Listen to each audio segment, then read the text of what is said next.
প্ৰভু তোমাৰ তপস্যাত মই সন্তুষ্ট হৈছো প্ৰভু এই নাক ৰক্ষা ধনু তোমাকে কৰিম প্ৰদান প্ৰভু এই তুমি দিশ বিজয় কৰি বংশধ্বজমান বৃদ্ধি কৰিব পাৰিবা লোৱা বিদুৰ দিয়ক দিয়ক দিয়ক প্ৰভু তথাস্তু দেখা দেখা ও ভজন ওই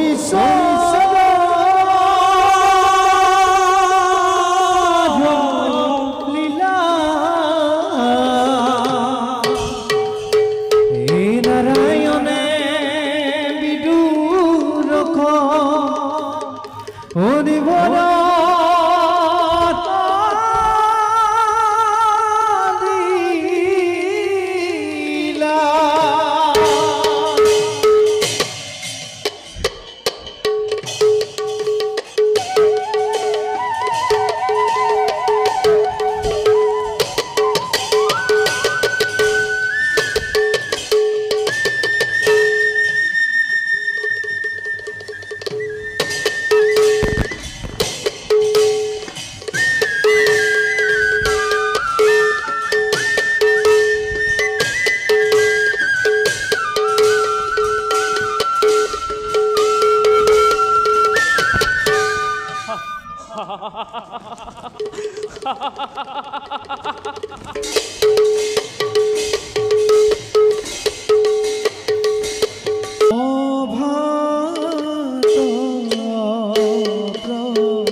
মাতৃ সত্যবতীর আজ্ঞা পালন করে জন্ম দিল আমি তিনি দিকে পুত্র কিন্তু কিন্তু সিহঁতৰ অৱস্থা দেখি আমি বিতত হৈৰ ধৃতৰাষ্ট্ৰ জন্মান্ধ জ্যেষ্ঠ হিচাপে শাসনভাৰ আৰোহণ কৰিছে যদিও ভালদৰে শাসনভাৰ কৰিব পৰা নাই পৰৰ হাতত ধৰি উঠা বহা কৰিব লাগে সি দ্বিতীয় পুত্ৰ পাণ্ডু সিও ব্যাধিযুক্ত বিদুৰক দাসীৰ পুত্ৰ বুলি জগতে হাঁহিব লাগিছে নাই এনেদৰে পিতৃ হোৱাৰ আনন্দ আমাৰ নাই এই স্বাভাবিক এনে তোরে পিতৃত্ব হুয়া হলে এনে নহলে হেতে ময়ো জীয়াই থাকিব লগা নহ'লহেঁতেন পিতা ধৃতৰাষ্ট্ৰ অন্ধ পুত্ৰৰ সেৱা গ্ৰহণ কৰক পিতা দিয়ক অভিশাপ শেষ হৈ যাওকেই ধৃতৰাষ্ট্ৰৰ জীৱন বাছা পিতা মই তোমাৰ মনৰ যন্ত্ৰণা নুবুজা নহয় কিন্তু কিন্তু বাছা দেৱৰ ইচ্ছাৰ বিৰুদ্ধে কাম কৰাৰ শক্তি আমাৰ ক'ত যদি সেয়াই নহয় তেনেহ'লে মই জীয়াই থাকিনো কি কৰিম পিতা বাছা বাছা পিতা জীয়াই থকাটো জীৱনৰ এটা ধৰ্ম আৰু বাছা সেই ধৰ্ম তুমি পালন কৰিবই লাগিব মিত্ৰক তুমি আমি বিচাৰিব নালাগে বাছা পিতা হ'বই হ'লে মৃত্যুৰ পৰা কোনো হাত সাৰিব নোৱাৰে পিছে বাছা পিতা বিদুৰ অহা নাই কিয় পিতা বাছা বিদুৰে যাত্ৰা কৰিছে অৰণ্যৰ দিশে লাভ কৰি অমৰত্ব বৰ পৃথিৱীত সৃষ্টি কৰিব এক মহাপ্ৰলয় যি কাৰ্য আমাৰ দ্বাৰা সম্পাদন হোৱা নাই সেই কাৰ্য বিদুৰৰ দ্বাৰা সম্পন্ন হৈছে এই হেতুকে পিতা ময়ো তাক কাৰ্যত বাধা দিয়া নাই বৰ আনন্দৰ কথা বাছা হে কৰুণা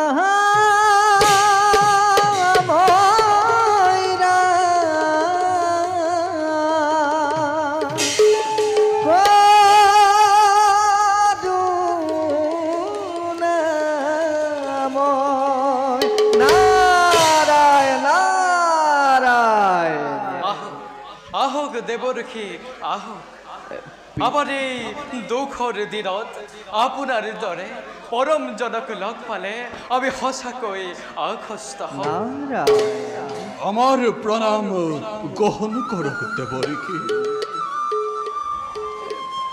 পিতাৰাই কৈছে দুখৰ দিন বুলি আৰু তুমি অন্ধ বুলি দুখ কৰিছা আচলতে কথা কি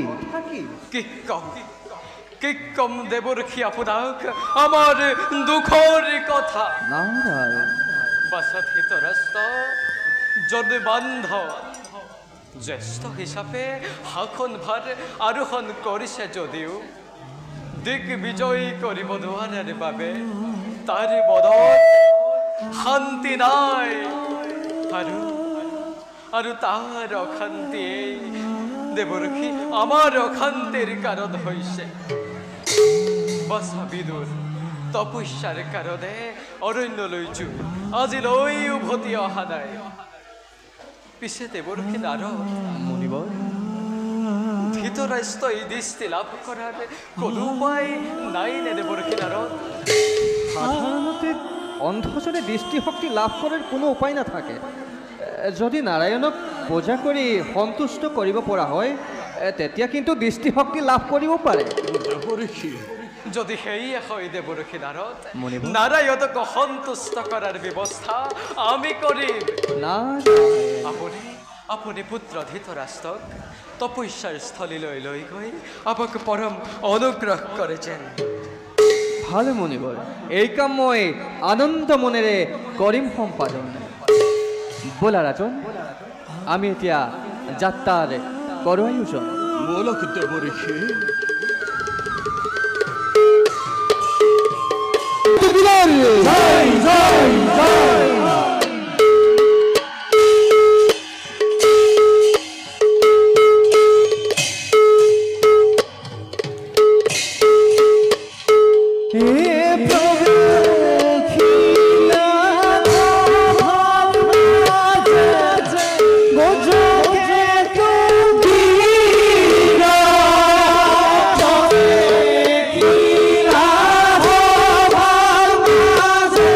Bozo!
আজি এই গজকেতুৰ ৰাজ্যত শান্তি নাই,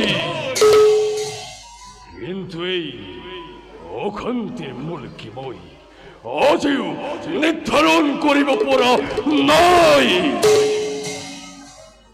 মোর ভয় স্বর্গর দেবতা, মৃত্যুর মানব, পাতালর নাগ গরু ধরা ধরে ধরা ধরে ওই কুমকুমান যার পুত্র হিংহকেতু ইন্দ্রকেতু প্রবল পরাক্রম আকাশ মার্গ ধৈর্যর রথ রই যায়, যার হেরাপতি কনক পঙ্কজর প্রবল প্রতাপ বাহির রাজ্যই আক্রমণ করিবলৈ সাহস নকৰে।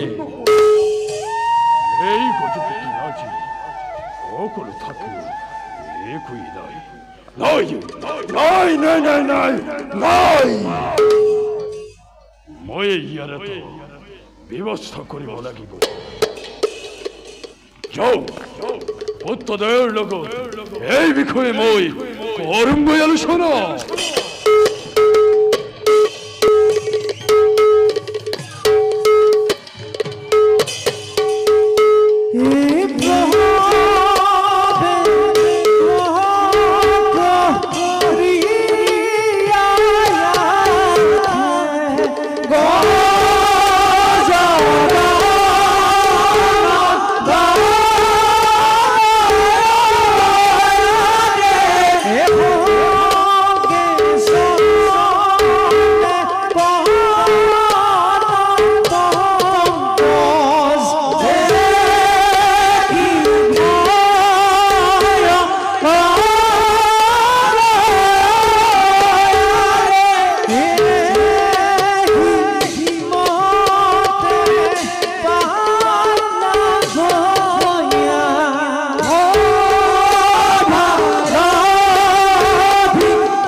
পুত্ৰদয় সিংহকেতু আৰু ইন্দ্ৰকেতু তোমালোকে মোৰ ৰাজ্যৰ অশান্তিৰ কাৰণ বিচাৰি পালা নে নাই? নাই মহাৰাজ, ৰাজ্যত ঘটি থকা অলৌকিক কাৰ্যসমূহৰ কাৰণ আজি পৰ্যন্ত বিচাৰি নাপালো মহাৰাজ। স্বৰ্গৰ দেৱতা মৃত্যুৰে মানৱ পাতালৰে নাগ নৰো এনে কোনো শক্তি নাই, যাৰ ফলতে ৰাজ্যতে অবিৰতভাৱে অঘটনে ঘটাব লাগিছে। আৰু পুত্ৰ ইন্দ্ৰকেতু পিতা, ময়ো তোমাকে এই ক্ষেত্ৰত সহায় কৰিব নোৱাৰিলো। যেতিয়াই জলৈকে গৈছো এক নতুন নতুন অভিজ্ঞতা মই কৰিছো পিতা। পূৰ্বতে হঠাৎ জুই জ্বলাইছে, পূৰ্বতে অনাবৃষ্টি দুৰ্ভিক্ষৰ মহামাৰীয়ে হাজাৰ হাজাৰ প্ৰজাৰ মৃত্যু ঘটাইছে। নোৱাৰে নোৱাৰে নোৱাৰে সত্যই নোৱাৰে সেনাপতি নোৱাৰে পাৰিব পাৰিব কোনে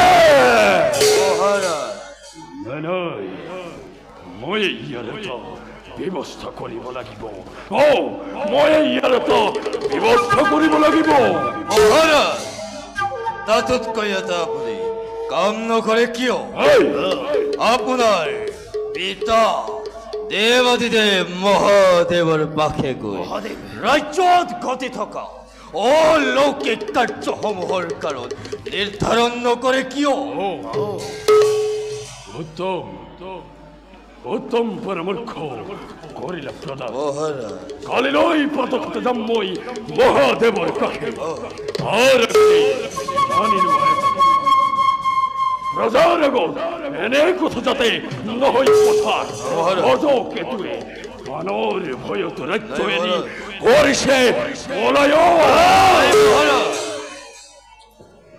এই সেনাপতি আপোনাৰ পুত্ৰদ্বয় থাকোঁতে জীৱিত ৰজাই যদি আপুনি যদি ৰাজ্যৰ কথা চিন্তা কৰিবলগীয়া হয় তেতিয়া এই সেনাপতি আৰু পুত্ৰদ্বয়ৰ কামেই কি মহাৰাজ মই তাকে কৈ পিতৃ এতিয়া তাতে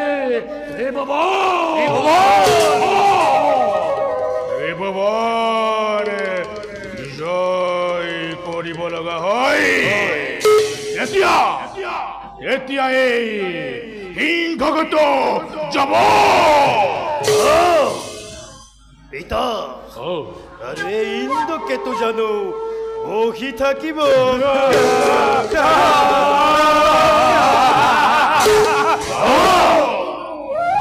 মহাৰাজ আপুনি যাত্ৰাৰ আয়োজন কৰক আৰু নিশ্চিন্ত মনে যাত্ৰা কৰক বেশ কথা আজির এই সভায় বেরোতে ভঙ্গ করা চোখ হর হর মহাদেব হর হর মহাদেব হর হর শিব শম্ভুনা হর হর শিব শম্ভুনা হর হর মহাদেব হর হর মহাদেব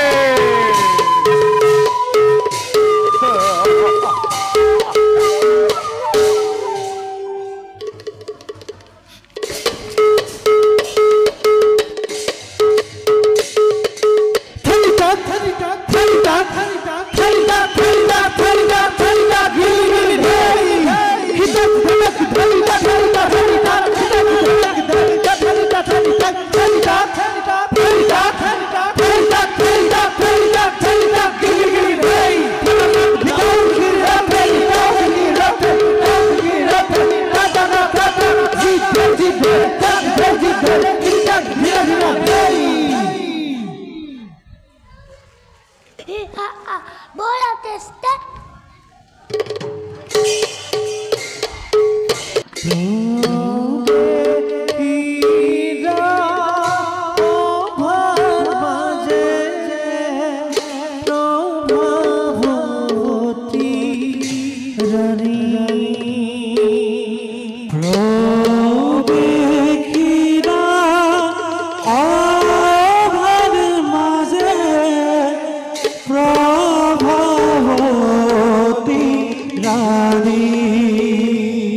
अरे हम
হরি নামে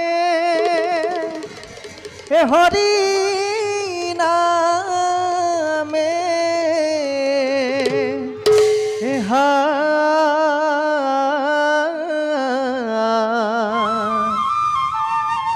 হরি নামে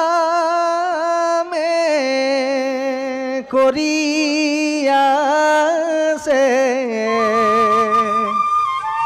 জগতকু ধার হরি নামে হরি নামে হরি নামে হরি নামে করিয়াছে জগতকু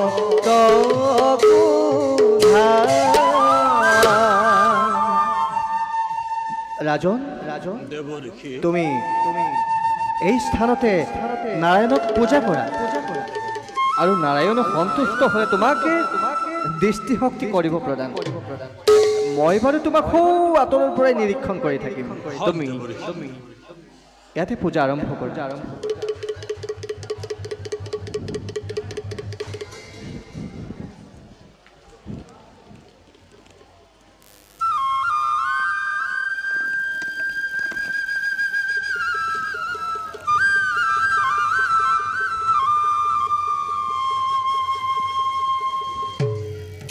নমো নমো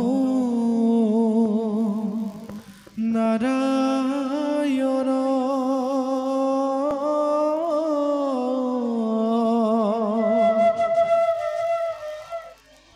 ও গতির গতি হরি তোমার রণে প্রভুয়ে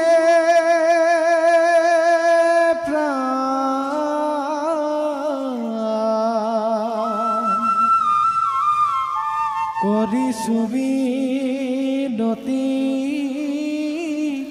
প্রাণ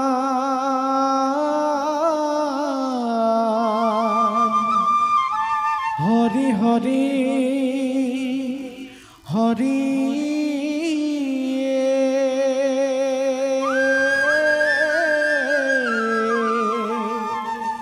হরি হরি হরি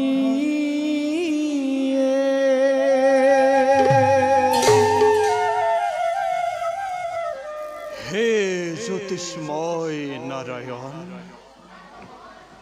এই অন্ধকে চক্ষু দান কৰি উদ্ধাৰ কৰা প্ৰভু।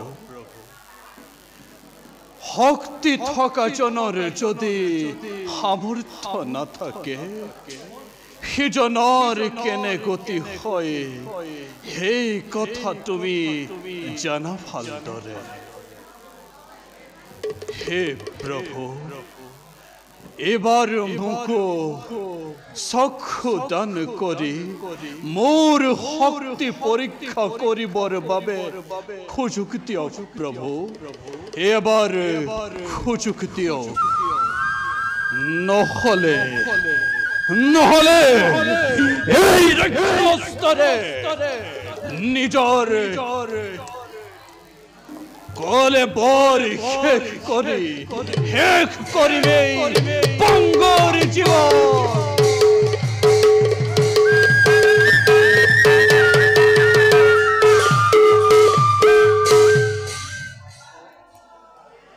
তোমাৰ তপস্যাত মই সন্তুষ্ট হৈছো প্ৰভু। তোমাকে মই দৃষ্টিশক্তি কৰিম প্ৰদান। প্ৰভু, আপুনি মোক দৃষ্টিশক্তি প্ৰদান কৰিব। মই দৃষ্টিশক্তি লাভ কৰিম। প্ৰভু, মোক দৃষ্টিশক্তি প্ৰদান কৰক। প্ৰভু, মোক দৃষ্টিশক্তি প্ৰদান কৰক। ধৃতৰাষ্ট্ৰ, কিমান দিনৰ বাবে তোমাকে দৃষ্টি শক্তি প্ৰয়োজন। হে প্ৰভু মোক মাত্ৰ 4 মাহৰ বাবে প্ৰভু মাত্ৰ 4 মাহৰ বাবে দৃষ্টি শক্তি দিয়ক। মাত্ৰ 4 মাহৰ বাবে? প্ৰভু বিলম্ব নকৰি অসমক উদ্ধাৰ কৰক। তথাস্তু।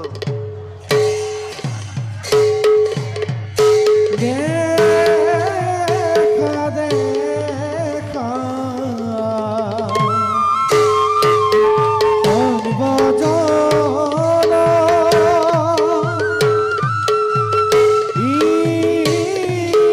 ঈশ্বৰ লীলা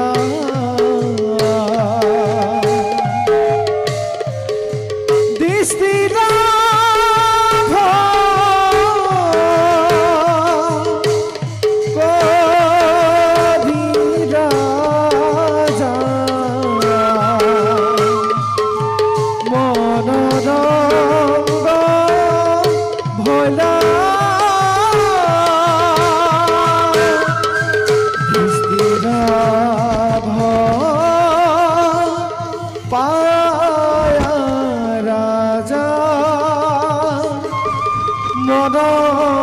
মদৰঙ্গ ভৈৰা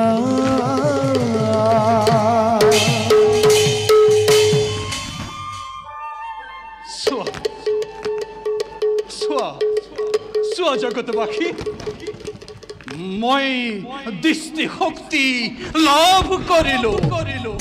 পিতা পিতা চাওক পিতা মই দৃষ্টি শক্তি লাভ কৰিলো। ময়ো দিগ বিজয়ৰ বাবে ওলাই যাব পাৰিম। চোৱা জগতবাসী চোৱা ধৃতৰাষ্ট্ৰ জন্মান্ধন হয়। চোৱা জগতবাসী ধৃতৰাষ্ট্ৰ জন্মান্ধন হয়। ধৃতৰাষ্ট্ৰ জন্মান্ধ নহয়।